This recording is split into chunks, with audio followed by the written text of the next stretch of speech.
Freedom Fighter Foundation presents an African Liberation Day lecture featuring the world-renowned dub poet Mutabaruka. This event will be held at Wiffle Blog, Longwall Road, St. Martin's, Caribbean. Make sure you all turn up. The event will be held on 6 o'clock till 9 o'clock. Admission free. Yes, and that me say admission free. Don't miss out on your lecture with Mutabaruka. Make it a date, don't be late. This is the Cutting Edge on RFM next Wednesday. Yeah, man, we're there with you. Is the Cutting Edge, we're there with you next Wednesday. You know, say, why so much things are going on in the earth, you know, man, me I tell you, man. You know, say, if he's a Christian, I don't know why the Christian them, it's almost like them a pray for some disaster, like Jamaica, for come say, see, they will tell the people them get wicked and not listen to God.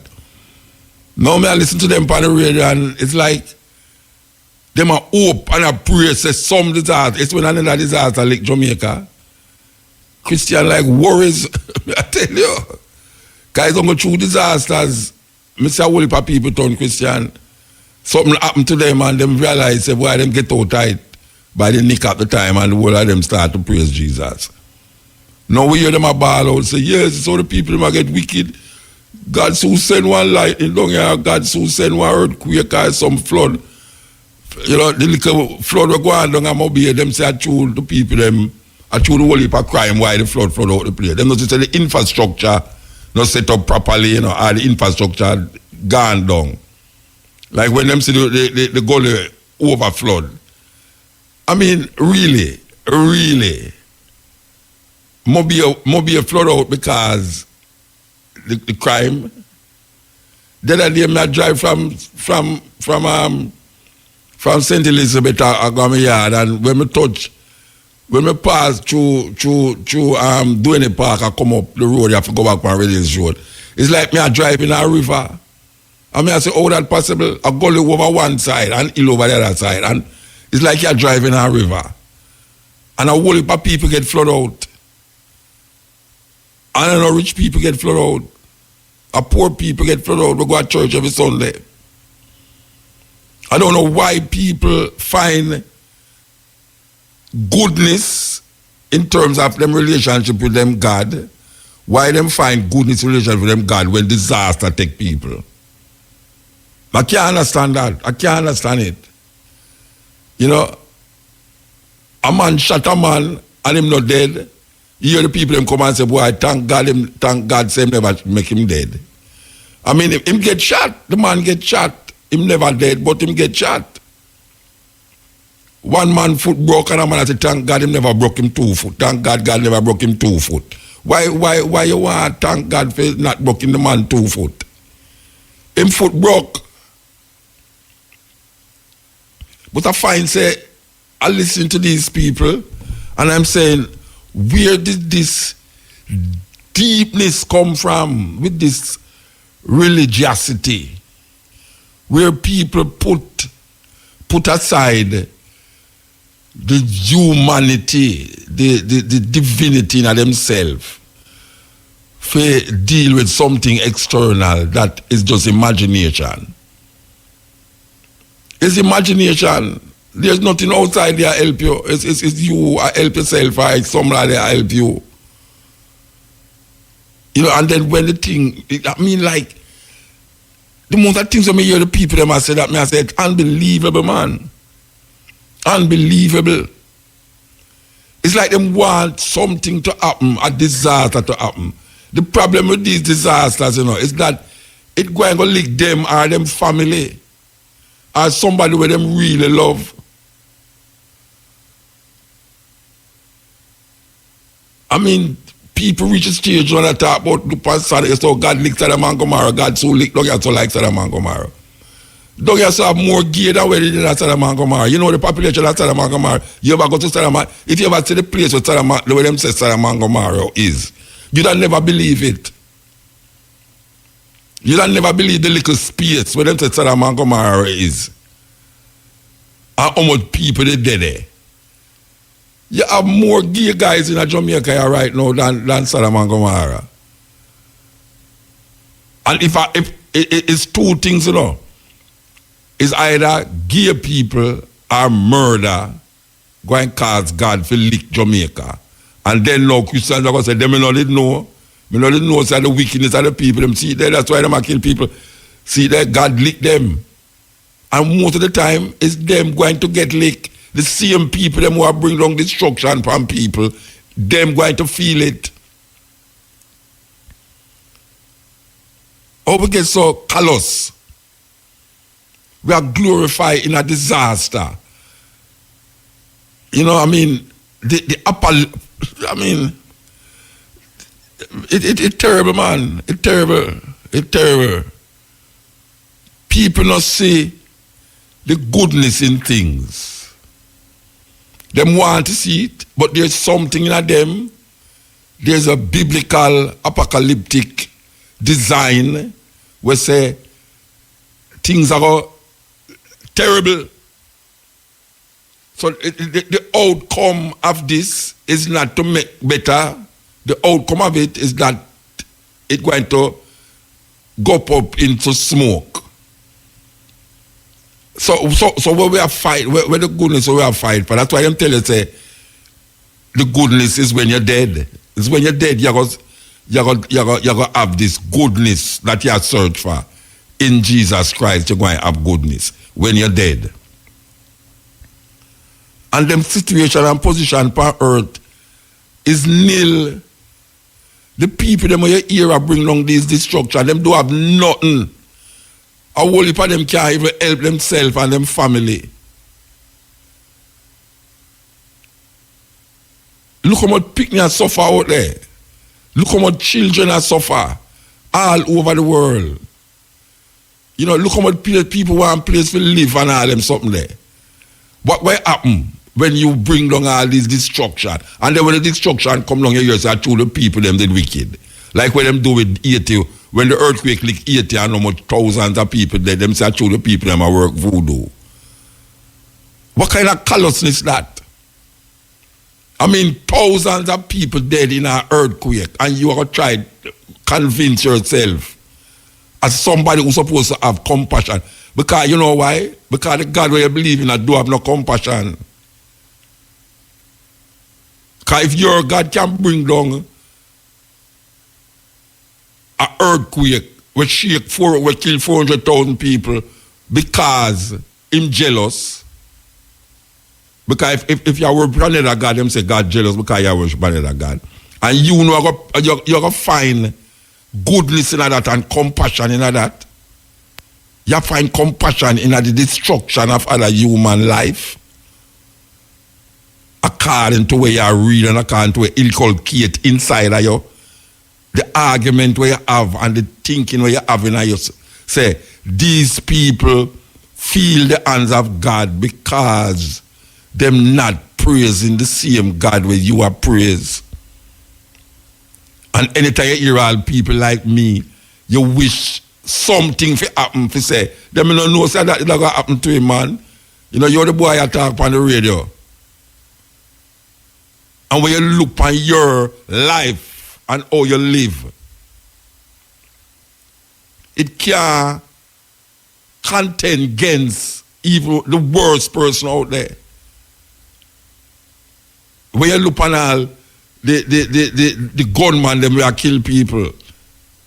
When you look on the woman them out there who can't feed them pick, they stand up on the roadside and sell them body to get money for feed them pick, they tell them pick to school. And you sit down around the corner and so I bring down lightning and thunder and destruction upon the people them. And when you look on your thinking and your thoughts, your thinking is as corrupt and even more corrupt than if you did pull the trigger or if you did sell your body. It's terrible, man. Terrible, terrible, terrible. Jamaica in a crime wave, yes or no. I mean, criminality is excessive. Murder and corruption. It's human beings that do that.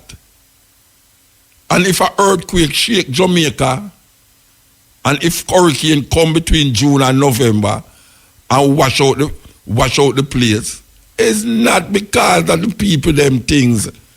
Because when the people them do, a man a go plant him crop. Old man a plant for years to rot it. And I got church every Sunday. And him a plant him crop for feed, not only him family, but for feed the nation. Him they are St. Elizabeth a plant him tomato, plant him cabbage. For go and market, for go sell that him family can help.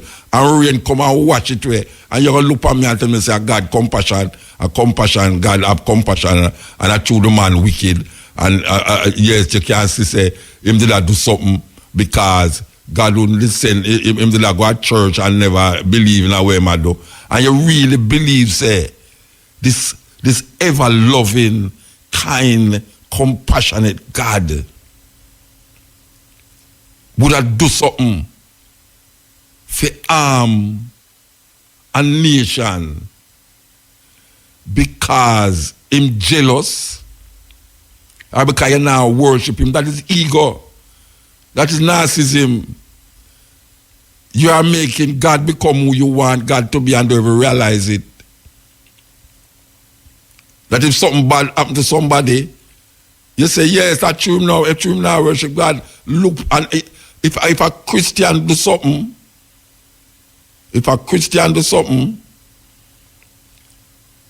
when him do something, you say, anybody who religious as a matter of fact, even Rastas do it too. Rasta do it too.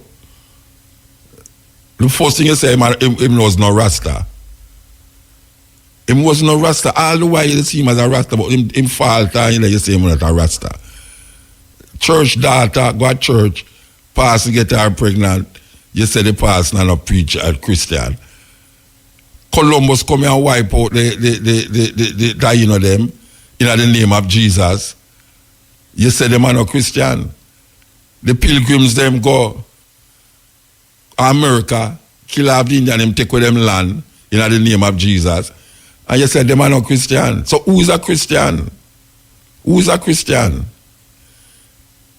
There was a time when all of Europe was known as Christendom before it named Europe. It never named Europe. A Christendom. If you go against the Pope, them cut off your head or burn you at the stake. All these things was done in the name of Jesus. So I am confused. Tell me who is a Christian? What is recommended for a Christian to be or do? Because everybody has search for perfection and righteousness. And the same Bible that say, Jesus said, call no man righteous, there's none that do good, no, not one. So if there's none that do good, no, not one, at what point in life you can find me a perfect person or a righteous person? Who on earth is righteous in the level and in the thinking of what Christians call righteousness? Who can claim that? Like how you can claim being the ancestor of someone or the heir to the throne of England or the heir to this or that. Who can claim righteousness as given by people to we say righteous, perfect, not perfect. You know what I mean? Really. Where is the compassion, man? This is the Cutting Edge on RFM. Took me on my first date. I was 12 years old. And he took me out to a restaurant on the pier in Marina Del Rey. And he ordered my drink and ordered my food and opened the car door and all the things you would do on a great date that I didn't know anything about at 12. And at the end of the evening, I went to walk in the house and my father was holding the door open for me. And he closed the door so I could not get in. And I stopped and I was like, Daddy, what's wrong? And he said, I want you to know something, Lisa. Tonight I took you on your first date, so you get to see how you get to be treated. I wanted you to see how you get to be treated. Now, sweetheart, how you choose to be treated, that's going to be on you.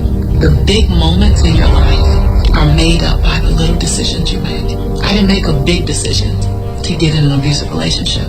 I made a little decision to lower my integrity bar. I made another little decision to stay when I saw the first sign that he didn't honor me the way I deserved to be honored. I made a little decision when I crossed over, moved past that moment of discomfort and allowed his words to make up for his behavior. It was my job to fall madly in love with me me first, that no one was going to show me how to love me, that I have to show not only me how to love me, but I have to show other people how to love me, that you are the first example of what loving you looks like, and the way you love you is the way the world's gonna love you. So when you say, I don't need rest, then we believe you. When you say, no, don't worry about me, I'm fine, we believe you. When you say, no, I don't need help, we believe you. When you say, I'm fine by myself, we believe you. So here's what I realized: words are power. Words speak life. Your life is a physical manifestation of the conversation going on in your head, and it's a physical manifestation of the words that are falling across your lips. And if you want to create a better life, design a better conversation. If you want to design a better conversation, think a better thought, not about them, but first about you. And if you can feel it right now, something stirring in your soul, just that little something, you can't even describe it, then you're still in the game. It ain't over yet. It's never too late. At 20, at 40, at 55, at 75, at 88, it ain't ever too late to press reset and fall madly in love with the life that you've been given. And then you'll look up and your life is barely. Then you look up and your life is barely recognizable. I'm a girl from South Central LA, living between the Harlem Crip 30s and the Rolling 60s. Had 3 flights a week to get home from school. Got kicked out of college. I was considered academically challenged. I'm functionally dyslexic still. I wear everything as a badge. I'm fine with it. I'm not successful in spite of it. My success is beautiful because of it. I'm that woman who's on government assistance. Okay. I'm that woman who got out of an abusive relationship. Okay. But I'm also that woman who's authored a co-author for 7 bestsellers. I'm also that woman who's a CEO of a multi-million-dollar business. I'm also the woman who has an international brand and touches over 30 million people a year. I'm also that woman. Don't wear the labels, and don't let the labels wear you. You're bigger than a label. I'm a woman before I'm a mother. I'm a woman before I'm a CEO. I'm a woman before I'm a daughter. I'm a woman first, all things. I'm not a hero. I want to be a she-ro. I want to give her a chance. And I say to you as your sister, you don't think you get to press reset, you better think again. It is not over. Matter of fact, it just begun. This is Iamla Van Zandt, author of Acts of Faith, and you are listening to Mutabaruka. The white woman has been the only woman we have had an opportunity to study every day of our life. On television, in every magazine we ever picked up, in every newspaper, on every radio. She's been the only model we have had. And if we think that that's not important, then we need to, look at that again. We have studied that, and we have made up and came up with requirements that the white people have set for us for our man. And if he cannot come up to those requirements, then we have decided that he is impotent and unable to be our man because he's disqualified, because he does not qualify by the standards that the white people have set up. We think a good, successful relationship is one where everything goes our way. The first time it stops going our way, then we got a serious problem. We want our man to do everything we tell him to do, but we don't want to do anything he tells us to do. They have told us that the only provision that the black man is qualified to give us is one of money. And we have made finance the major focus of our relationships with them. We have made the one thing that most of them don't even have be the criteria. We have been taught that if they do not give us money, that we are not to even allow them to be a father to their child. We have been taught that if he does not give us money, then he is not qualified to tell us what to do. We have been taught that if he does not give us money, that he doesn't have any rights in the home. It's whoever is making the money who has the rights. That's not our system. The black man provides more in a black home than just financial support. He provides direction, guidance, gratification, fulfillment, and discipline for our children. Sweet honey in the rock. Woman, this is the cutting edge Pat Clark. Welcome to Jamaican Roots and Culture. I'm Pat Clark. This week in Jamaican Roots and Culture, we'll explore the role of women in the fight against slavery. With a woman's love, a man can move mountains. The role that women played in the emancipation movement in Jamaica is a story largely untold. Did you know that it was a woman who threw the first stone at the enslavers during the Morant Bay Rebellion? Why did women like Nani and millions of other Akan and Igbo women captured from parts of West Africa, such as the Gold Coast, put their lives on line in the struggle for freedom? The obvious reason is that slavery was one of the greatest crimes against humanity. Enslaved women were subjected to various forms of exploitation. They were exploited physically, emotionally, and mentally. These forms of exploitation caused them to launch a desperate struggle for liberation. As field laborers, plantation owners placed great physical strain on enslaved women, and drivers and overseers subjected their bodies to severe beatings.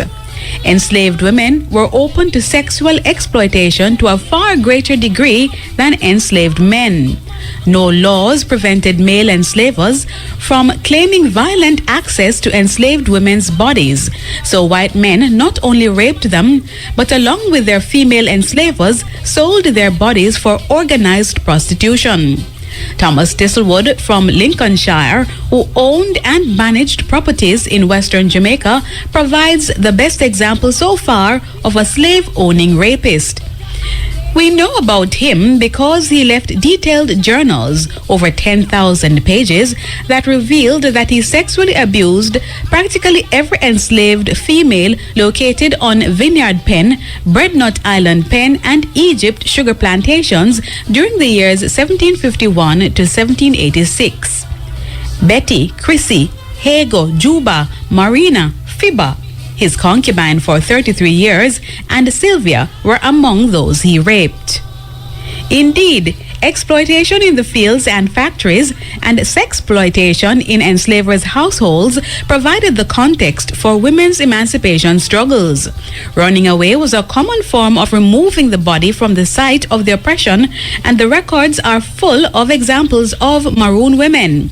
Nanny, of course, is best known to Jamaicans, but there were others. Abigail and Mary, Congo Sally were a few who would not be confined to Thistlewood's property despite severe punishment. Sally, in whom Thistlewood had a sexual interest, was a strong survivalist character who ran away constantly despite the consequences. As a result of the fact that their bodies were targets in the enslavers' efforts to control them, enslaved women used their bodies in addition to their voices and minds in the Emancipation Project. They did so despite the physical consequences of such actions. Enslaved women raised their voices in liberation songs and used their voices to curse those who brought them to a slave auction or oppressed them generally. In her book entitled Harmony, author Mary Gaunt gave an account of the experience of Maria, who was wrongfully enslaved and shipped to Jamaica and brought to a St. Anne enslaver. She resisted both the Middle Passage and her sale. Gaunt wrote of the way in which Maria used her voice and body language to abuse her purchaser and his colleague, and registered her views about the injustices of her capture, shipment, and auction. Enslaved women petitioned attorneys to get unpopular or particularly harsh overseers dismissed, and they also went on strike in order to force compliance with their wishes. Strikes were also resorted to when customary allowances such as time to work provision grounds and to go to the markets were reduced or withheld. Women practiced gynecological resistance, especially after 1807, when the slave trade was abolished. Armed with the knowledge that no new captives could be imported and that only they could prolong slavery by bearing future workers, enslaved women sought to free their enchained wombs, using every herb at their disposal to abort pregnancies that, despite their best efforts, occurred. Enslaved women in Jamaica played active roles in armed rebellions. Many of them were involved in the conspiracies and violent outbreaks. Mary Ann Reed is the most important female figure implicated in the 1824 slave conspiracy located in Hanover. The mere fact that Jamaica has a national heroine, Nanny of the Maroons, is a powerful indication that Jamaican women are strong and will do whatever it takes to gain and maintain the human rights and civil liberties that they deserve. And now, to end Jamaican roots and culture, here is a wise quotation from the Black diaspora. The cost of liberty is less than the price of repression. W.E.B. Du Bois. For Jamaican Roots and Culture, I'm Pat Clark. Why can't y'all just let us live? Why can't y'all just let us grow up? Why can't y'all just let us have fun when we want to play with our friends? Well, we can't because you're shooting out there, shooting kids, shooting babies, shooting mothers and fathers. When you want to kill, you can't kill at all. Because this is not a world when God did not create this world to shoot all up. There's too many killings out here. And we don't want people killing us. And we don't want to go to heaven. We do love the Lord. But when He's ready for us to come up to Him, we're ready. But we're not ready right now.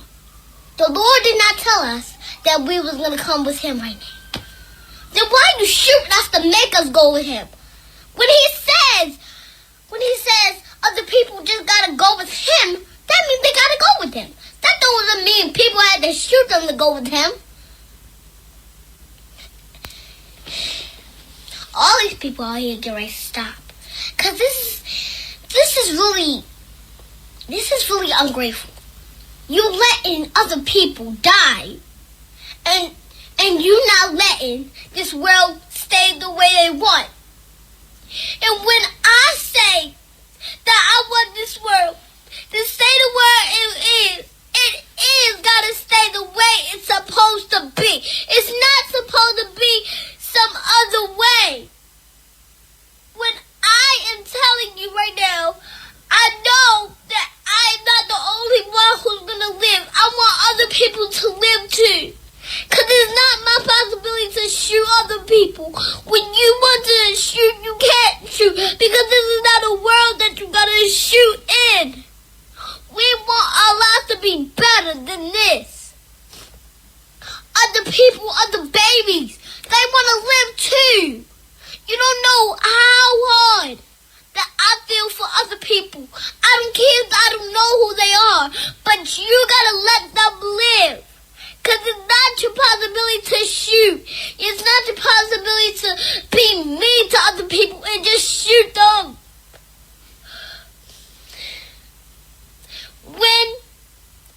When I just love, and I just love one another, I mean I love one another. There's so many killings over here that I cannot believe it. It's my own tears coming out my eyes because you guys keep killing. And I do not like the world that kills so much. You all need to know that God is watching you. He does not like the way that you are treating other people.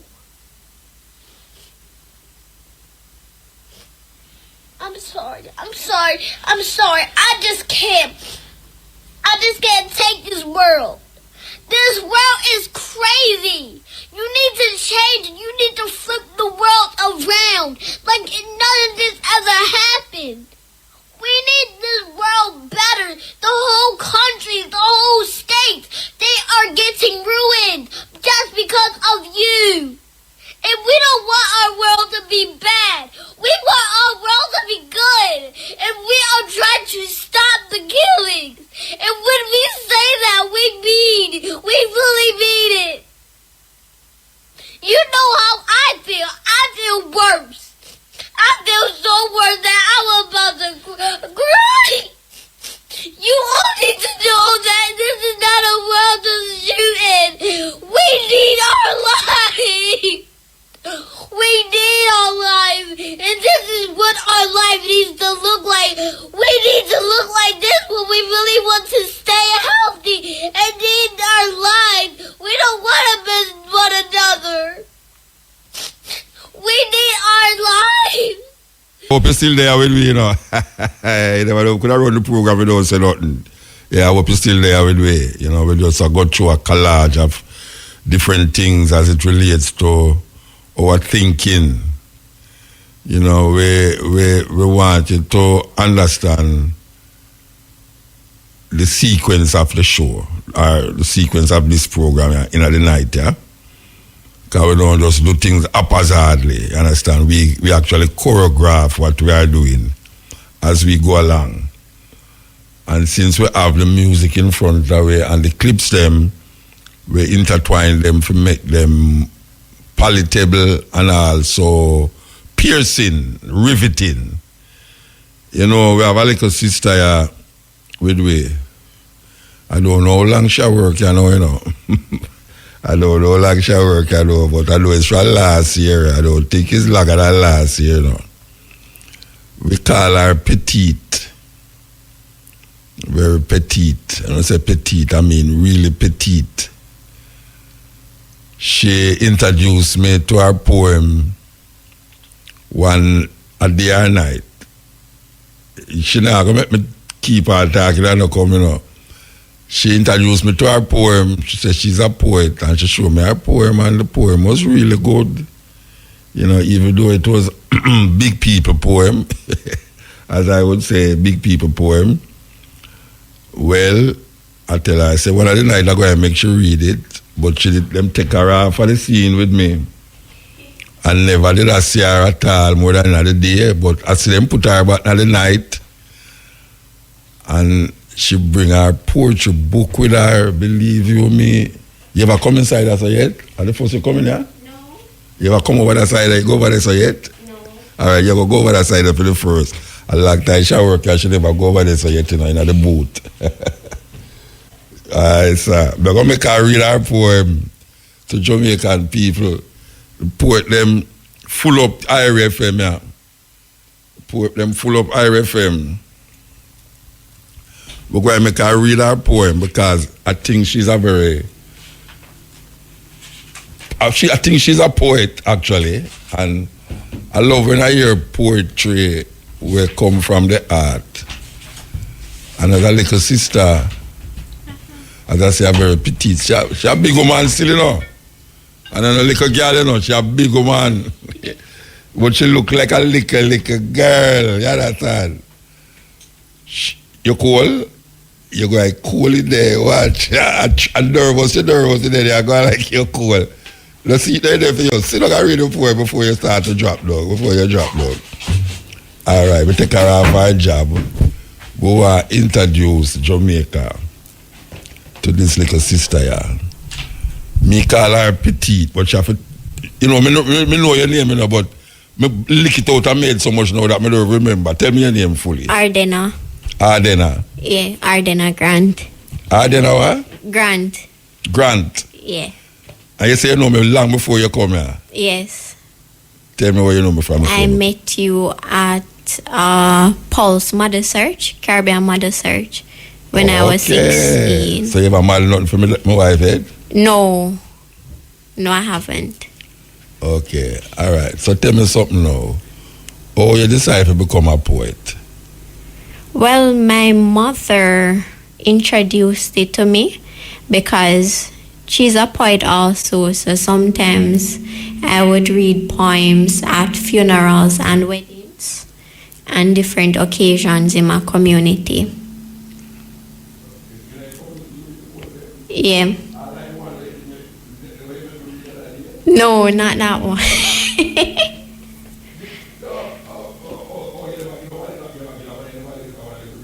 No. Yes. Yes, Muta. No specific reason. Yeah, I was thinking about reading that one.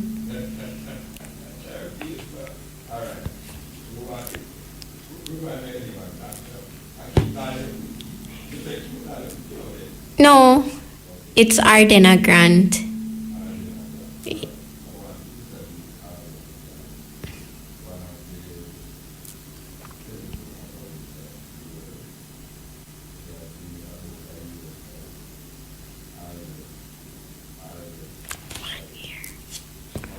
Yes, 1 year Muta.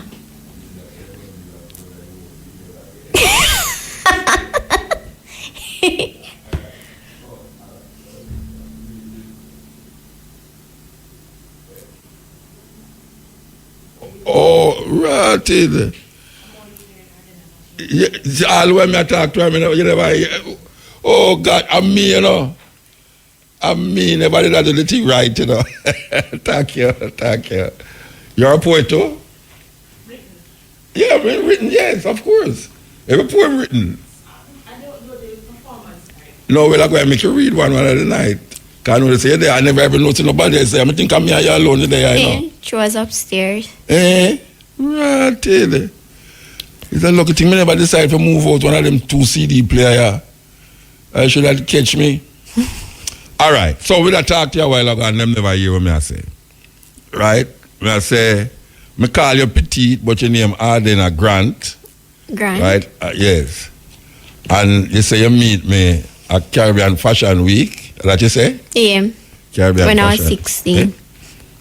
Upper Pulse or upper arena, upper the sports center? Which one? Sports Center. So where you did that up there? Where you're a model? Yeah, I was a part of the Caribbean model search. And you're so short? I was in the petite section. They have a section for petite. No, I know about petite. And for fashion. Short petite? Yeah, I'm 5'5". Yes. All right. So you're going to enter Miss Jamaica too? Maybe Miss Universe. You're going to enter Miss Universe? Yes, hopefully. Well, you have big plans. All right. Read a poem. No. Wait there. I must tell the people them that the poem that you're going to read is nothing towards what was doing here so a while ago. It's fair poem, and she understand it, and I understand the poem, and we hope you will understand it, appreciate that this is a poet. She's a poet. I regard her as a poet. Okay. Even more than a telephone operator. Yes. All right, read the poem. So the title of the poem is Beneath the Trees. The title of the poem is Beneath the Trees. Right? Okay.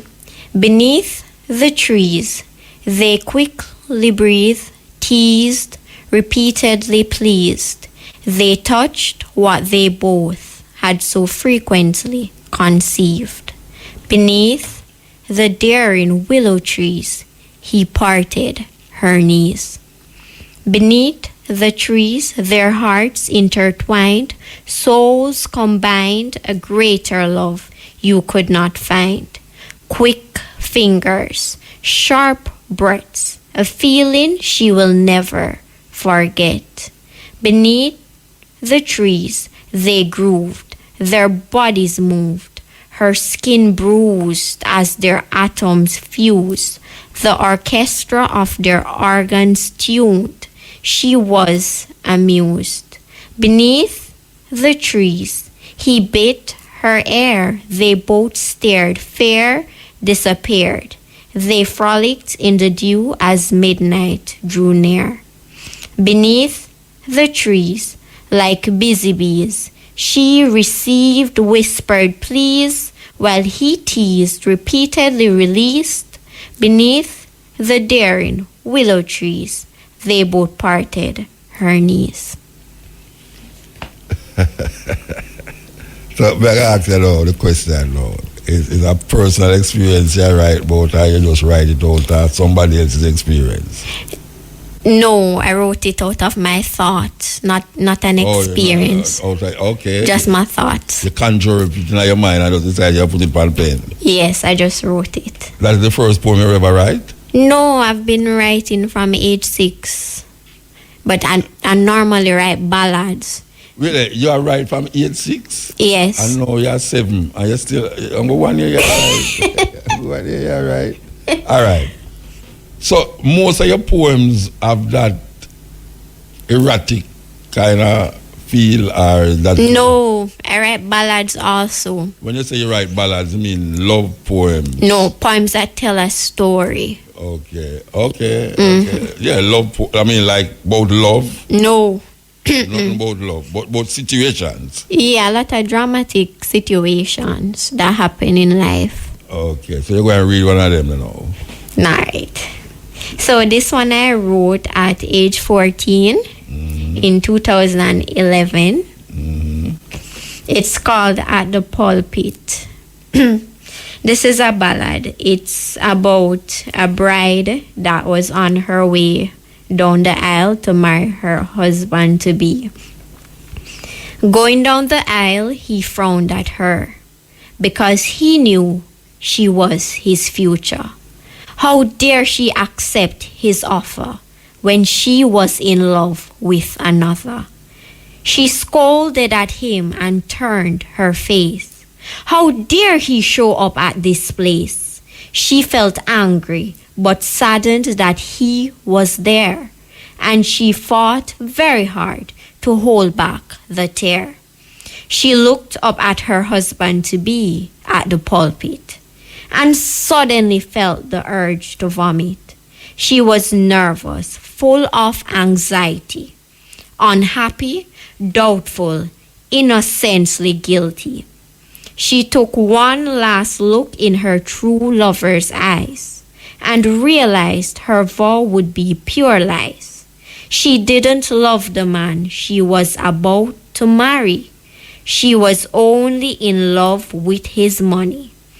The pastor smiled and began to say, "We are all gathered to witness today the marriage of this man and woman who will be following the Creator's plan to meet and marry before they die, to have children and multiply."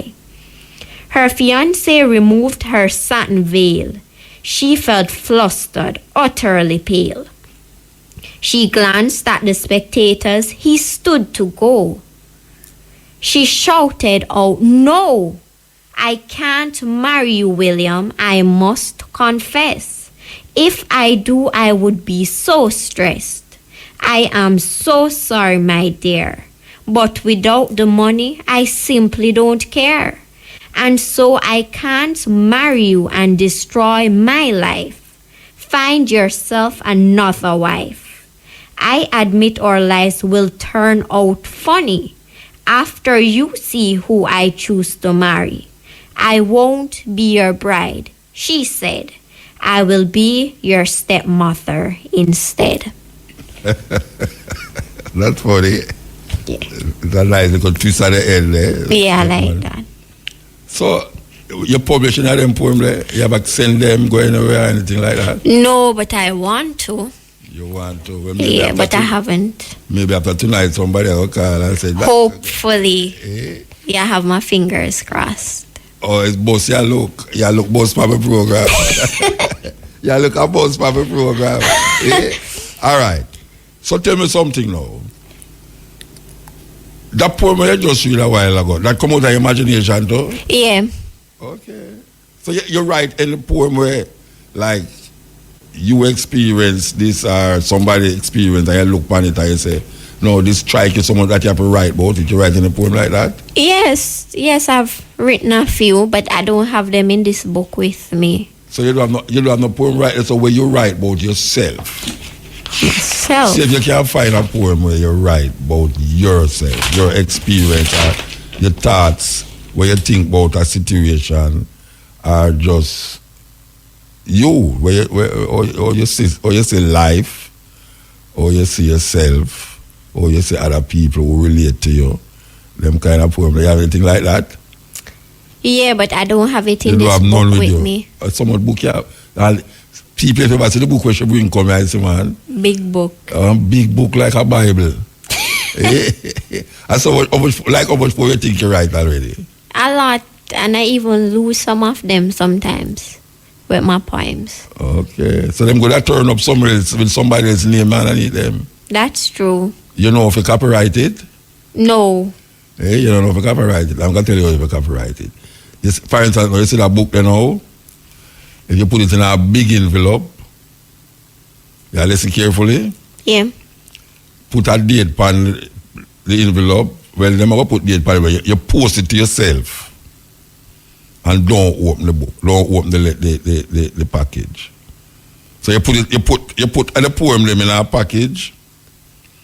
You post it to yourself, and when it come to you, you just leave it and don't open it. That means, you know, if somebody come after now and say it's for them poem, you can have a date when you did post it. For you know, say, see there, this is the date when I did post the poem to myself. So if you come after now and say your poem, it can't be your poem because your poem is done already in an envelope with the date and time and everything on it. You understand that? Yeah. Well, I learned something new tonight. I didn't know that. Yeah, them call it poor man copyright. Okay. Poor man copyright. Just put it in a thing. You call. Where happened? I have calls to answer outside. No, me know, but I me them a call. Me not ready to take them yet. I me them a call, man. Me know you have call. What somebody a call you outside. Yeah, I transferred it to my cell phone. Yeah, no. Me a talk to you. Them sue Africa. Me sue give them chance to call. You can't go. They go answer the call. Them come on. Me a talk to you, man. The poetry is alike or you write, and Wamto is not like you're coming off of the usual sufferation poem, and you know, even though we like the black consciousness still, but you know, we like the self-acclaimed writing where you just write half of you. We don't know which part of your mind there, your brains there, because really none of them poems don't show me who you is still. But maybe future down the line you will write some poem where connect with something or some event or some situation. Not just the one right in your mind. Yeah, that's true. All right. So you are read one more and then run go inside before your boss call until they say, oh, come here and write poem. If them appear you for write poem. All right, one more. So this one is called The Journey. Yearning to be captivated as my deep, dark caves are invaded. May I listen? May I listen? Long-lasting satisfaction from the hard penetration, sweet sensation, cutting amongst the thin, moist walls, going further, deeper, in the shadows of sustainability. Sweet, transparent, nourishing water, running freely, enriched with salt, engulfed in love. Quickly teasing, pleasing, tantalizing, fast, fast, here I come. As the beast in this human licks its tongue, earnestly awaking, tasting, adding to the built-up of nostalgia, deep longing and wanting, the need of excitement, delight, enthusiasm, the epithet of wanting to be touched, craved, needed, wanted, so much I come. To bask in the sunlight, delight in the paradise, created and thrived upon by a cognitive state, the escape of the small precious whole, encrypted by the branches as the bee leaves the hive, concealed in the dark untouched whole.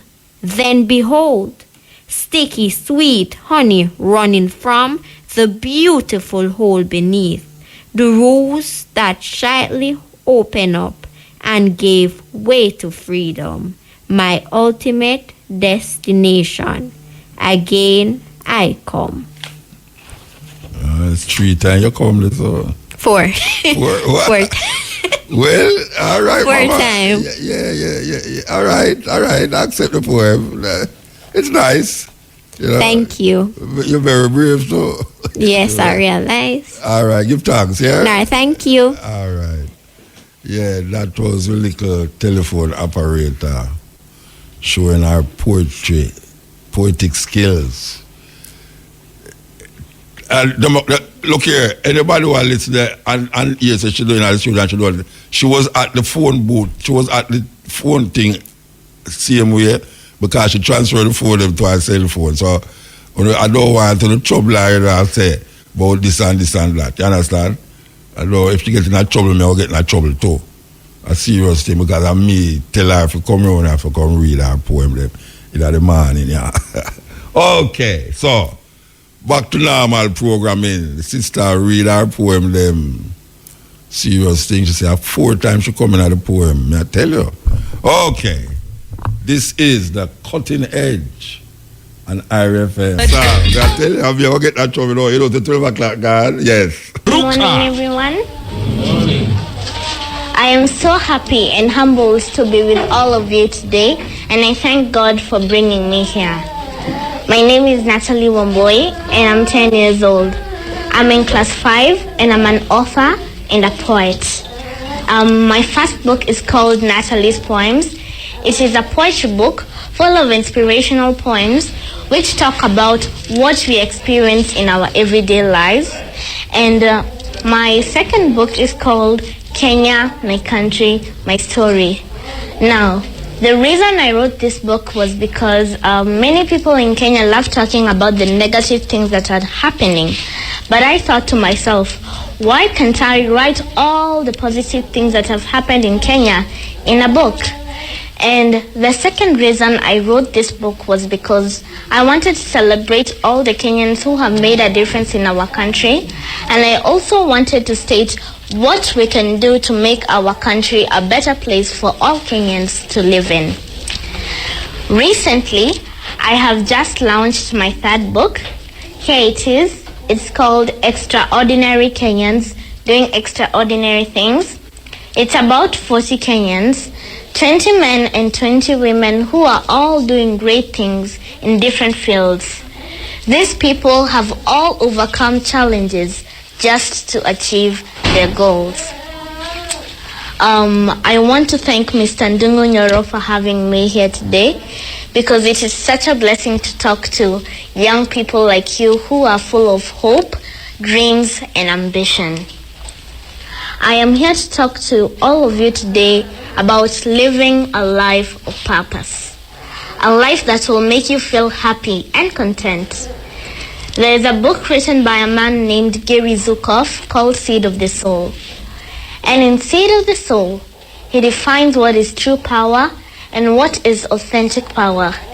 And in his definition of authentic power, it is the kind of power that can never leave you. It will always be with you. Not your looks, not your money, and not your fame. But authentic power is when your personality comes to serve the energy of your soul. When you realize what you came to do in this world. When your personality serves the soul. When you're able to align who you are and what you came to do in this world. I thought a lot about that, and it was actually life-changing for me.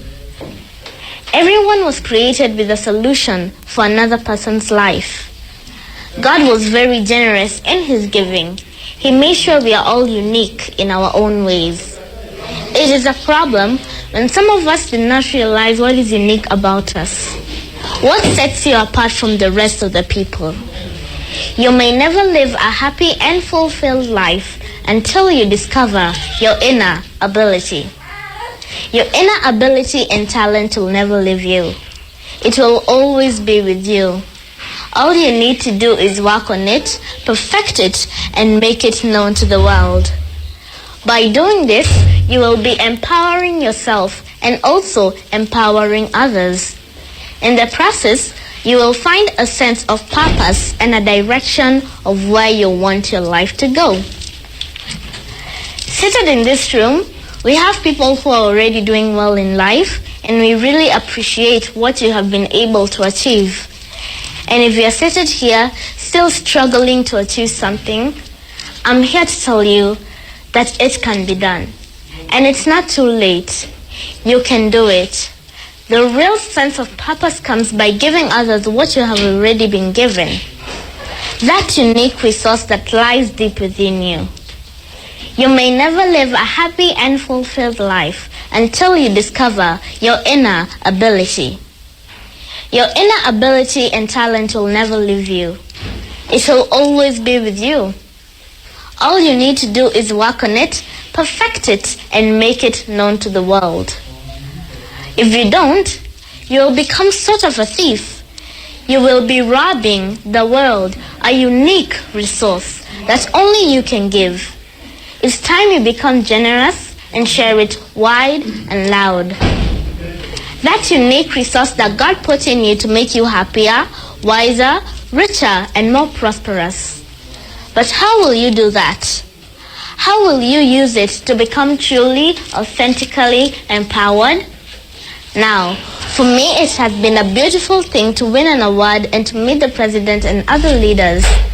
But my true reward is in the lives that I'm able to touch, those people whom I know I have impacted. Our legacy is every life that we touch. I know this for sure. Any life, no matter how fantastic it is, no matter how glorious it seems, how many likes on Facebook you receive, any life and every life is enhanced in the giving, the sharing, and the opening of the heart space of who you truly are on the inside. Your life gets better when you find a way to share it with someone else. But how will you do that? How will you use it to become truly, authentically empowered? Now, for me, knowing that what I'm doing can inspire another child to do what they love doing, be it singing, writing, football, and many others. But I want to tell all of you today that your legacy is every life that you touch. As you live here today, the question will be, whose life will that be? How will you use yourself in such a manner that your legacy and your impact will live beyond the doing? When people started knowing that I write and the media started reaching out to me, my mother sat me down and told me that my biggest challenge was to offer myself as a good example to those who will be coming after me. And that is a challenge to all of us. You have to have a reason as to why you do what you do. For me, I'm a writer, and whenever I go somewhere, people normally ask me, how did you start writing? Why did you start writing at such a tender age? And my answer is usually the same. I write to open up a blind eye. I write to bring truth to life. I write to show you my opinion. I write to tell you that there is always another way to do something.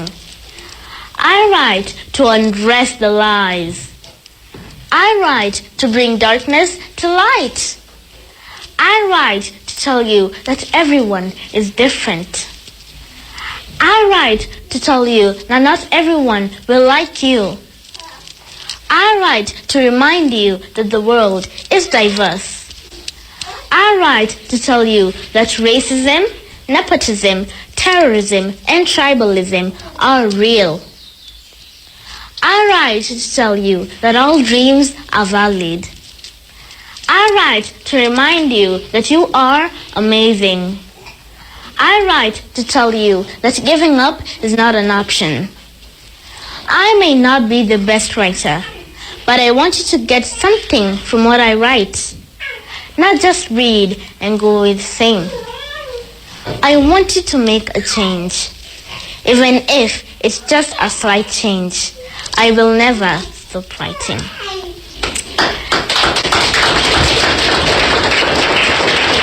Continent with Mutabaruka. We are listening to all amens. You know here, continent, the end. RFM, we're into a collage of things here.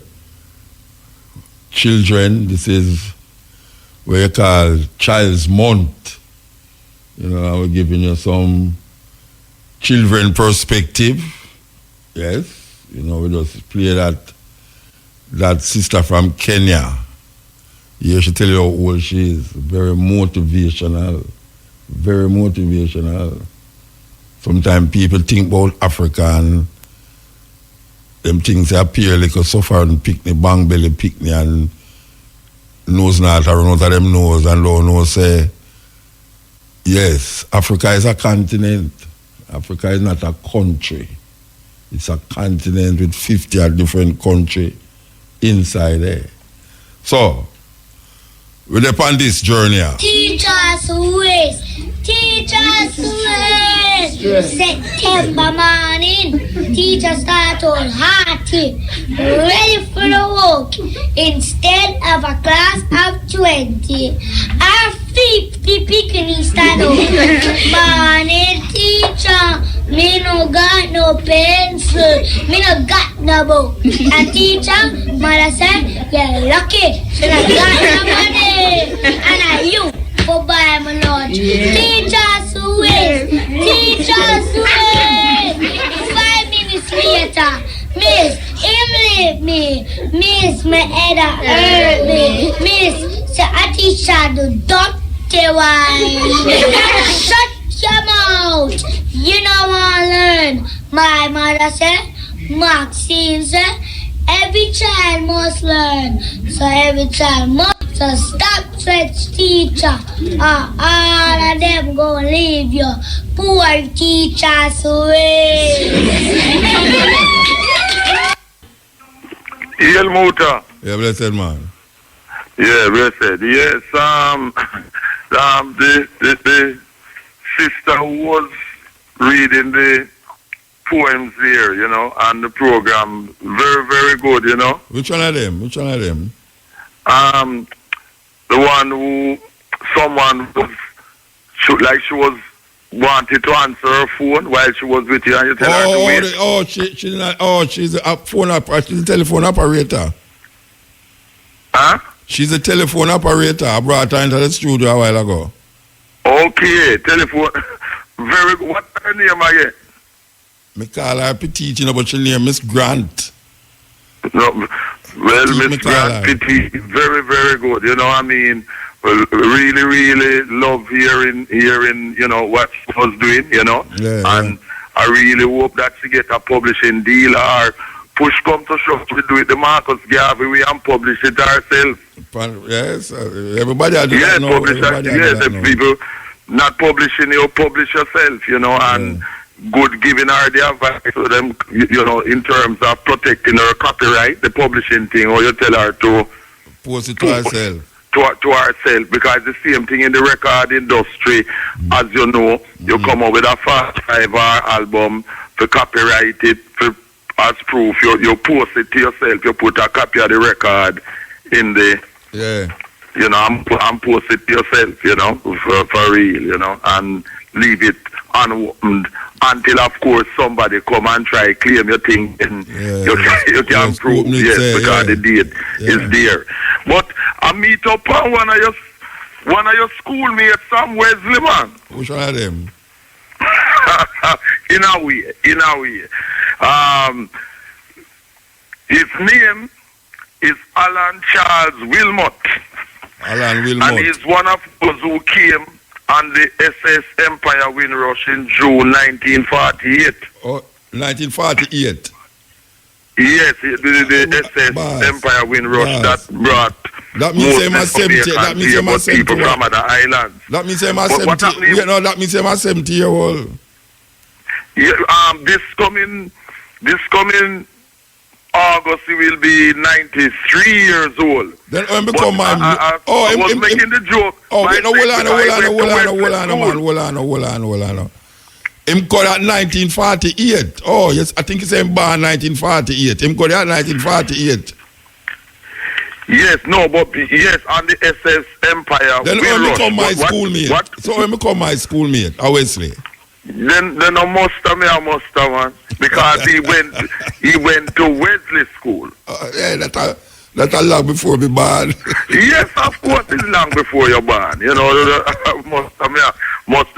He was actually born August 1925, and I have known him over the years, but yesterday they had a function because very few of the people who came on the Empire Windrush are still alive, and he's one of those who's alive. And he actually lived with his parents and siblings at 22 Tower Street. Okay. Yes, 22 Tower Street. Went to Morrison School where Mrs. Nibbs was his teacher too, and then went to Wesley School, and then after Wesley School, he passed exams to go to Woolman's Boys School by Maresca Road. Okay, a long time, something that you talk about, Richard. Yes, you know, and in pretty good shape. I have problem with mobility, walking and things, but mine raise a sharp, you know, and he has a book out called Now You Know, because he was in the Royal Navy at 16 and a half years, joined in Jamaica, and then later joined in the RAF, and then came back to Jamaica after he was demobbed in 1947, and then came back to England and the SS Empire Windrush, you know, we're good. And Saturday, the 19th, very, very important date for myself and African people, because the 19th of May is the birthday of one of my greatest African heroes, Malcolm X. Yeah, we are going to celebrate in Florida. I have a thing to do in Florida there. Let me invite me to come talk. Malcolm X's birthday, very important. So that's going to be on Saturday, on the actual day then? Yeah, man. You know, right from Biscayne Boulevard there too. Right. For African, this African, that are there and thing. Yeah, man, there. Yeah, because of course what triggered me becoming a Pan-Africanist was whilst going to Kingston Technical High School and reading the autobiography. Yes, which of course, as you and I know at that time, was banned. All Black Power books were banned. We used to tear up the cover and put on some other cover love story. Yeah, like Mills and Boone type of thing. Yeah, man. As these guys, and this was the regime of Hugh Lawson Shearer of the GLP, you know, and remembering at that time in the 60s at Kingston Technical, my brethren who is no longer with us in this dimension, Claude Bourne, from what is now known as Backbush, you know, Mountain View, who was with me at Kingston Technical, same class, my brethren, Claude Bourne, blessed brethren, and other conscious Africans, you know, and thing, you know. Yeah. And those were the days when as we know, would be arrested, locked up if we were found with these books. What they call Black Power books, and it was the Malcolm X book. I remember that year, Mrs. Pitt, who was my English teacher, at the end of the year, gave some essay thing as usual, and I wrote about Malcolm X being a saint. And she said she would have given me the prize for English, but I spoiled it by writing Malcolm X as a saint, Malcolm X. And I said, but a saint mean a good person, a person who do good works. And to tell you, I wish I had a copy of that essay that I wrote, you know. But the following year she gave me first for English in terms of that, you know. But Malcolm X, you know, we always have to remember our greats. Yeah, man, because definitely. Yes, by remembering we live on and so on. Yeah, well, people still fighting here for their right to to be legally resident in this country, because you know in the aftermath of this post-Windrush racism and so on, and we keeping tabs on them and keeping the pressure on, because we see moves whereby like they want to water down the thing and still try to deny people who came up to 73 from getting their legal resident status as citizens and things. So we have to be on them case and can't leave it on them and keep it in the spotlight. So I'll keep you posted and other listeners, of course, where this is concerned, and so on. All right, sir. Blessed man. All right, blessed love. Yes, African people, remember Malcolm X, always. And by the way, Wilmot's father went to school with Marcus Garvey in St. John's Bay. They went to the same elementary school in St. John's Bay. Right. Alan Wilmot's father. Okay? Yeah, blessed love. Cutting edge, yes. Yale Virgin. Yale. Yeah. Rastafari, All right. Yeah, man. Yeah. So I'm going to move. Everything good? You have a talk loud, Yeah, man, everything good, man. Yeah, man. It's big up the universe, love, Yeah? Yeah. All right. So, am I on the air? Yeah, man, you're up on the air, man. You call for come on the air, man. Oh. Well, just bless up, because you want me no motor. You see, the unification to liberate black people is a black inspiration, consciousness within oneself. You have to first examine yourself. A darkness this? Universal. A darkness this? Then the universe, man, I'm right beside you. That is the image. Yeah. All right, talk about that. But don't try to figure out this. That is the Almighty, the source. That is Haile Selassie identity. Yeah. Because Haile Selassie has to show the image and reflection of himself, just like you. That is life itself, eternal. So, you want me no motor. Together, Africa, that is the black people, into the black consciousness of themselves. They must go first, examine themselves from within that essence, that life, that source. If the source, that is the darkness, created creation and its creation denied, drifting away from that self-consciousness, because remember in the motor, I come into a period of slavery. The change has taken off our ancestors' feet, but mentally we're trapped to not know the truth about life. So the fear we brought into your mind, the first examined fear is to fear the dark. And the dark is the source of the Almighty. So why it is here, there, and everywhere is your identity towards humanity. Wake up! I call into the righteousness unto yourself, because the man can call it to his own work and live it unto himself. So if you don't acknowledge your true identity, you're twice defeated towards life itself. So now make sense. A white man show the image and reflection saying he's a black man, because show you a dark shadow just like what the black man. So life is equality within the dark source of its energy. So it balances its creation, but its creation don't acknowledge it. Acknowledge life for what life is. Life gives everything unto life, but people don't appreciate life for what life is. Wake up, universe! Bless up yourself, Muta. Yeah, bless up, man. Give thanks. Yes. Okay. We're there, so which part were there again? Yeah, so? Okay. 3. Honor others. I was crying for my brother. I had done it often before, but today my soul was truly cleansing his pain, grief, and sadness. It hit me while I was driving at 65 miles an hour on the New Jersey Turnpike. I was crying because I felt so incredibly inadequate. I had not been able to help him, to save him. He had been drinking and drugging for about 25 years. He seemed angrier than ever. He still wasn't working, and now, at the age of 44, he was facing criminal drug charges. I was a criminal defense attorney, and still I could not help him. What would you have me do, dear God? How can I help him? The truth is, it is very difficult to watch someone we love do bad or suffer. It feels as if they are doing it to us. That makes us angry. The issue is, do we want them to get it together for their own sake or our sake?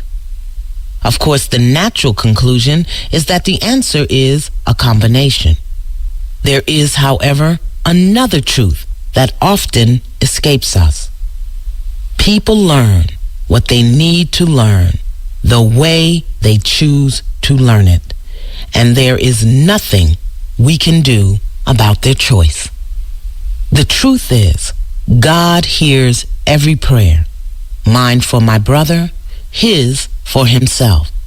It's a good thing that his prayers take precedence over mine. God is wise enough to honor people and their choices, no matter what the choice appears to be. I had almost reached my destination. I had 10 minutes to figure this out and fix my mascara. Mentally, I made a column A and a column B. In column A, I listed the truth as I knew it. My brother is a child of God.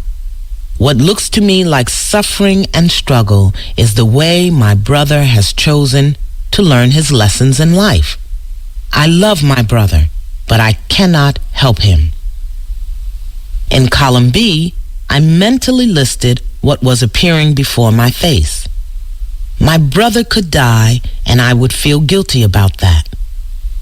When my brother asks me for help, I get angry because I think he should be helping himself.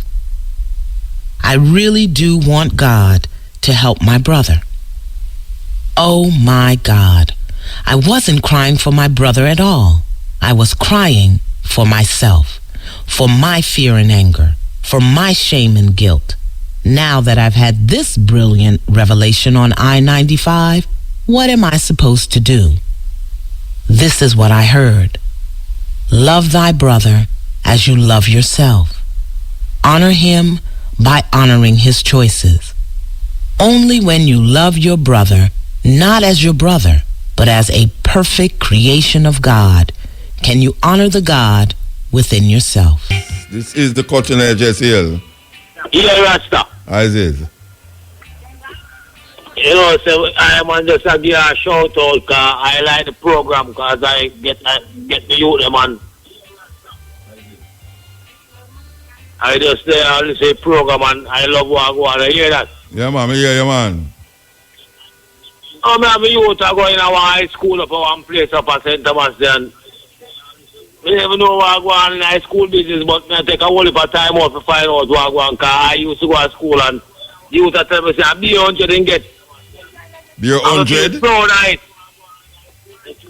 But you can't do a poem business and a poetry business. But I listen to the program and I look and I listen to what I go on and I love the thing, you see it? Yeah, man, give thanks, man. I say the youth get pure 100? And that the youth that tell me, say, I'll be 100 and get maths and English and to the youth run out and say, I'll do a next subject and... A big thing that, man. A big thing that. Youth that say that they never mash you up, you know? Yeah, man, what you mean, man? A big thing that, man. I'm feel proud of the youth, you see it? Because I love the program there. I don't get a town, a coronation market, but I listen to the program. So what you say? Is that she or a him? Is that him or a she? It's a him, man. Oh, so him fall after him mother, man. Him fall after him mother. Him fall after him mother. No, man, took off him father, man. So really, they want to the mother? Yeah? Want to the mother? Well, the mother will pass off the you, you know. Oh, pass off, okay. And I mean, stand up to you and say to Jesus. Well, that's nice, man. You're the father who are mother your child, man. That's beautiful, beautiful. Because I want more powerful people on earth like you, Mota. Yeah. Because we love the poorness, we love the greatness we need, and I want the youth, them, everyone's going to you them and learn things. So where are the long market allowed them over there? Where are the long there? I do look a shop me in. Yo, Mota, you know what I'm saying? I look at Rasta, when you remember the last time, what I call them, you tried, deal them away and now sure you say, yo, through the positive this in the earth and the glory and he's the idol and you're a road magger, we don't really want you to disrespect nobody. Remember when I tell you at school? Yeah. Are you? You remember that program there? Yeah, man, I remember, man. Are you? You mean it from me? They don't sound like you. You're a big man, you don't sound like one big man. Eh? Which school Paul Bogle going on? Yeah, that tell me say no going to school in a church, man. You know. Yeah. But me just hear a man call him, me just hear one of your brethren call him and I say, Wesley, so when I feel him brethren, yeah, you used to go Wesley. when I'm brethren, father go to school with Marcus Garvey. Yeah. He kind of shock me now because through me a youth, me not follow up, but me follow up. Yeah. You can't get to me there. Marcus Garvey's son used to teach me, you know. But me into Marcus Garvey and that man father go to school. Yeah, me know, but yeah, them Marcus Garvey. So I say, oh, Paul Bogle go to school. Oh, Paul Bogle go to school? Me don't know. Paul Bogle, well, I never know the history of certain things. I mean, true. I don't really want to feel embarrassed of myself or ashamed, but yeah. Marcus Garvey will have Paul Bogle. No. Oh, Paul Bogle, a bigger man for Marcus Garvey. Marcus Garvey never out there that day, you know. Me know me used to sit down with Marcus Garvey's wife, you know. Up a yard, up a Mona Road. She used to live up a Mona Road. Paul Bogle very much younger. Paul Bogle a longer time before, from in the 18s, man. Paul Bogle a long time before Marcus Garvey. It's a Muta hole then, man. Yeah. Muta hole? I would have thrown it at our Muta hole. I'm never mentioning this program now where I say, yo, I want to mention, man. Tell him say him can't do nothing what me can do. Tell him say him can't do nothing what me can do. Nah, my motor, don't say that, my motor, man. Don't say that, motor, man. We're not putting certain things like... We never talk about motor hole. We're not putting certain things in that program. Hold on. What you talk about? Behave yourself, man. Watch out. Oi, watch out. Watch out, man. Marcus Garvey Jr. You see? Marcus Garvey first son used to teach at Kingston Technical High School when me I go there, you know. Marcus Garvey's son? Yeah, him first son. And then him wife, meanwhile him a teach at Kingston Technical, you know, him wife, Marcus Garvey's wife was still alive, you know. In the 60s, Marcus Garvey's wife was still alive.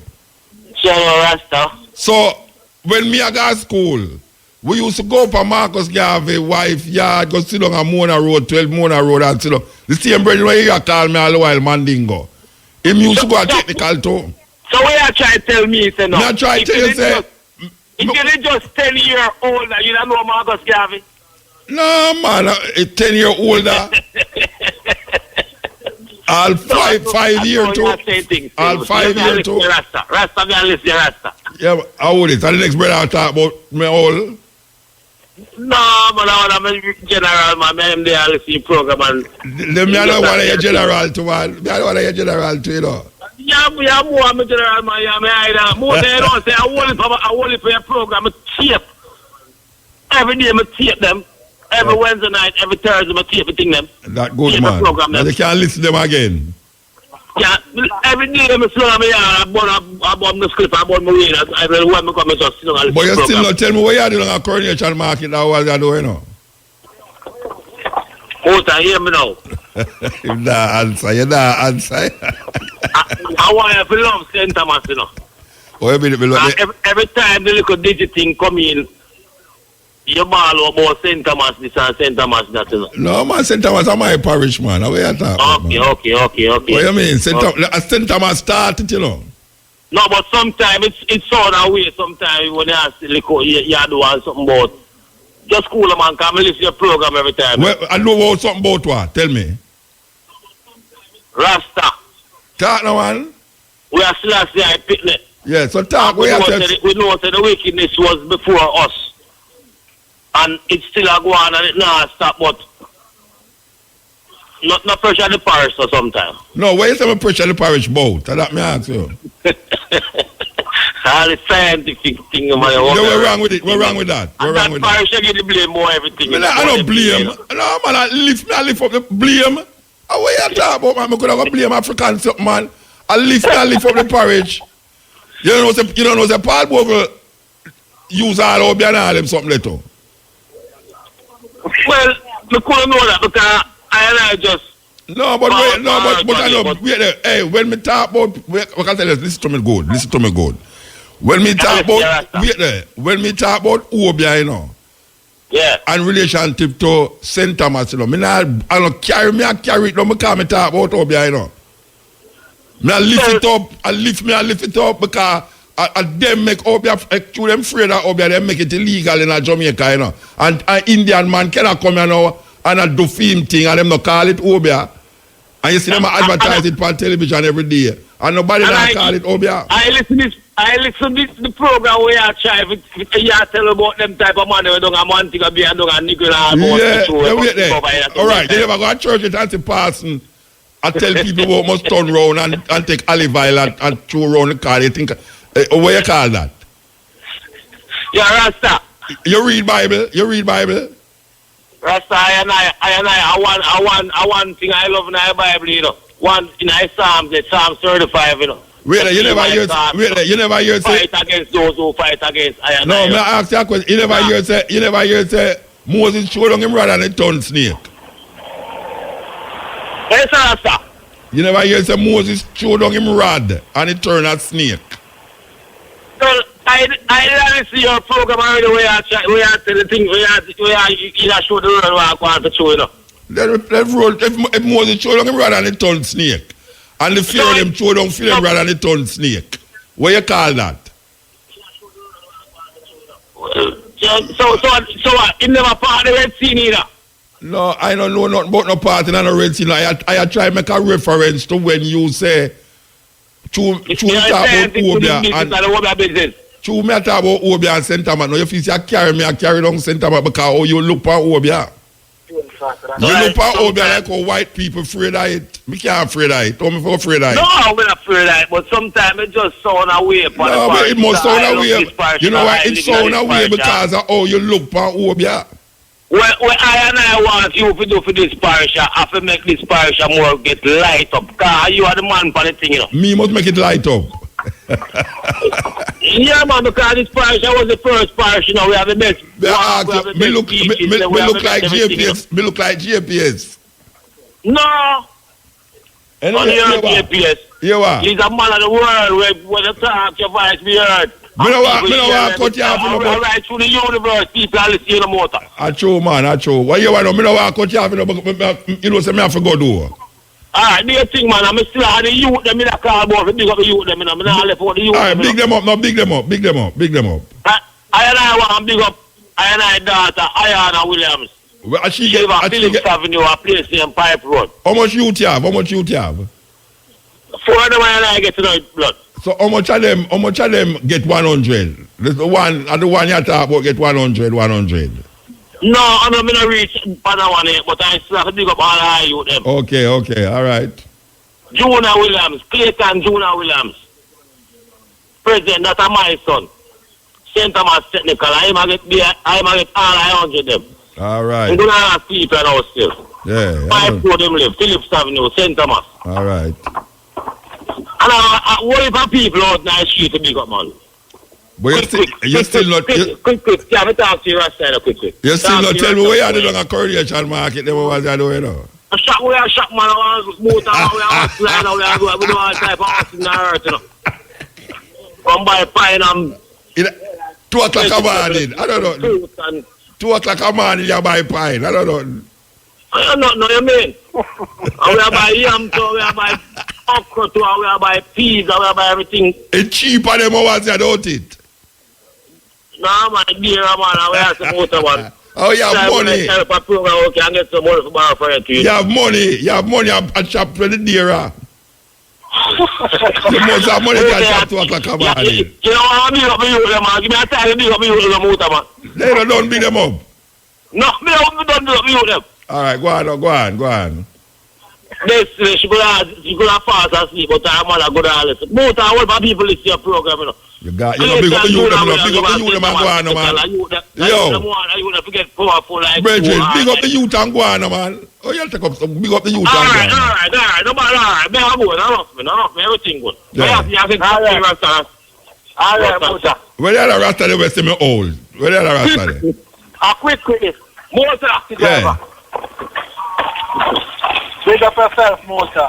I bet you not a bag in a yarn. We love the program, Rasta. Go on, we do good work, Rasta. You have any bag in a yarn? I bet you not a bag in a yarn. Now I'm bang away now, man. I want peace, right? You see it? That means I no pineapple you buy. That means I no pineapple you buy. Every time I'm doing motor, everything I see where Rasta have a buy that. All right, sir. That's how we live. Give thanks, yeah? Big up St. Thomas people, the one I'm on today. Of course. Then I'm on the call one. Yeah. And quick and roast as the one place. All right, sir. Give thanks, yeah? Give thanks, more, sir. Yeah, man. This is the cutting edge on RFM. You know, so we're the outside of the studio tomorrow. Well, not tomorrow, a little more. We are outside of the studio down in Ocherios, in the center of Ocherios. I think them say a turtle beach, what them call a park there? Turtle Park.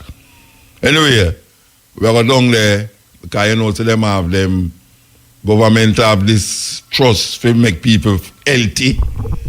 The minister, what them call Minister Health. Them are going to have them thing long there and RFM are going to broadcast live from long there and you know says our program are going down there, you understand, from 2 to 5:45. We say give thanks to the moment and give thanks to the time and brethren, can't take no more call, what can I say? I can't chance it, you know. I can't chance it, make a chance it, ill. Motor. Make a chance it. Are you there at 2 o'clock a day? How are this man? Are you at 2 o'clock a morning, man? I'm fret. I'm fret. No, I don't fret. I'm fret. I say, how long the call I going to take because at 2 o'clock, you know? Can't never you going to take a call them over there. You think they might jump out of the woodwork for you? Let them not. You see them jump out of the woodwork. How are you talking about? Hey, I tell you though. Hey, the little African. Good. At 10 or 100. Eh? The little African girl, I'm here at that. Which one? It's Kenyan. A 10-year-old, from Kenya. A 10-year-old or 100-year-old, you say? Maybe 100, I don't know. Maybe 100 spirit church, 100 spirit. I said 10-year-old can sound so? Yeah, man. That's what you say. The African, them easy. You think the African, them easy. I tell you. Yeah, I tell you, mon petit.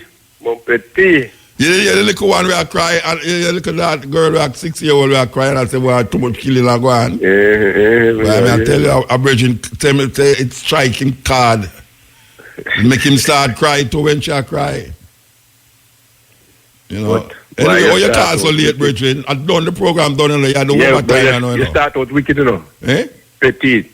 Yeah, petit. Ah. Petit. Oh, gosh, man. You love our poem. Oh, hey, you see them play upon the words, them, hey. Yes. Something like they use the trope them and them, you know. She use a lot of metaphors, man. Metaphors. Metaphor. Yes. You know, so when the next one, the name Sinot Doke, everything in that stuff. You don't see it. Hey, or not, hey. You want CR? You want CR?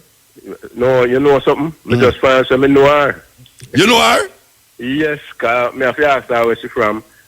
Because when I hear the last name, I just realize Grant. Somebody. She name Grant. Yeah, man. I'm a brethren. Then go down to you know our uncle. Me? Yeah, you know him. You know, so she keep on telling me all these things. You know two uncle. Eh? Yeah, man. You used to go to a hotel. I'm mobile one time when I uncle did run. Which one I don't tell them? Tell me. I don't remember any name, you know. You mean in front of Well, in the early days. Yeah. In the down side and Nigril you talk about. Nigril Beach Village, mine, you know. When I do Tom and all them something. Oh, that's a Nigril, man. Nigril Beach Village, man. Nigril. And Nigril Beach Village, them call it hedonism, you know. Nigril, yeah. Yeah, man, and Nigril Beach Village. Yeah, we used to knit and all them something there. Knit Tom and lick all and all them something. Yeah, that's one of the early days there. Yeah. Well, yeah, man, that's how it was, man. You know, you said you're going to enter Miss Universe. Hey. Eh? You know, you said she's going to enter Miss Universe. Yes, man. You hear Matrix? She look like she can't win, you know. Don't it, Matrix? Watch Matrix face, now. Watch Matrix face. I'm a beautiful girl, man. Yeah, you're our poor, man. Me and her mother go to school together, you know. You and her mother? Mm-hmm. You serious? Yeah, I'm a little right side of her auntie right now. What a little world. You hear that, man? And guess what? Your time done, you know. And my time done too. All right, boy, I'm going to go catch you next week, man. It has to ask you something. Which boy you talking about? Next week, eh? You say, boy, you have to go catch me next week. Which boy? No. No. Boy, you call me. You know, you're the man to me, an old man. Because me know Marcus Garvey wife. No, you just say you're getting. Him say me know Marcus. From the time me know Marcus Garvey, say, oh, so Muta old. Real dinosaur. No. Look here, what though? You see, true Marcus Garvey sounds so far, a man, he say, 100 odd years for him dead already. Like him dead 100 years or 200 years ago. You understand? Never know, so I just rode the car there. 12 Mona Road. Pam, Lady Musgrave there. If you can see moving picture, I'm all them sitting there. Yeah, man. Eloise Park. No film place that, man. Eloise Park. The music there. Anyway, every time you kill you, you're done, I keep you up. Go and go sleep, man. Go and go sleep. Oh, me? Yeah. Well, yes. All right. All right, I give thanks. Yeah? Yeah, man. Yeah. Matrix in the house, man. Matrix. You hear that little poem them? Yeah, she a good poet. Yeah. So here we are saying now, as we are saying, outside broadcast, little more from this Turkey, what do you call it? Turkey Park? Turkey River Park. Yeah, we're going to Turkey River Park. I deal with the health and fitness and no sugar, this and all these things. You understand? And you want you look Vita with them no sugar juice them and no sugar food and no salt food. We give thanks. Matrix in the house. Why you look petite? And the first day you work, I mean, know your name Grant. I still can't remember your first name. But me like your poem them, and I 3 people call and say they like your poem them. Me like your poem them. I'm glad to me give you opportunity to express yourself. Yeah. I saw it go. Cause I remember when we make Keshima express, I said, Keshima in a pants shoe and all them something there. I make it, what's your name? Pat Clark. Pat Clark, a poet, you know, you didn't know? You didn't hear Pat Clark? Yeah. A whole poet down here, you know. And Cabo a big poet, you know.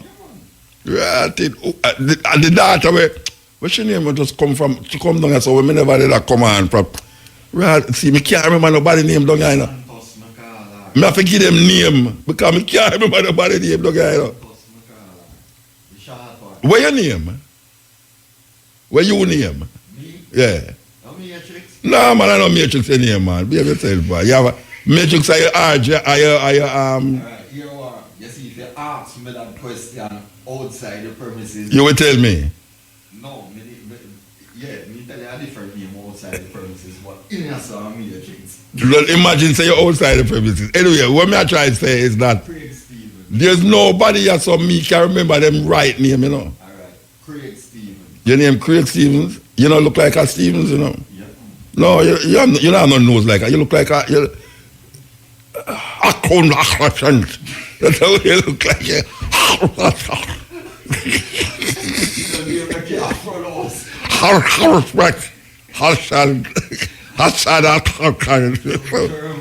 With German name. Some man retired man for them back. We are talking about German name.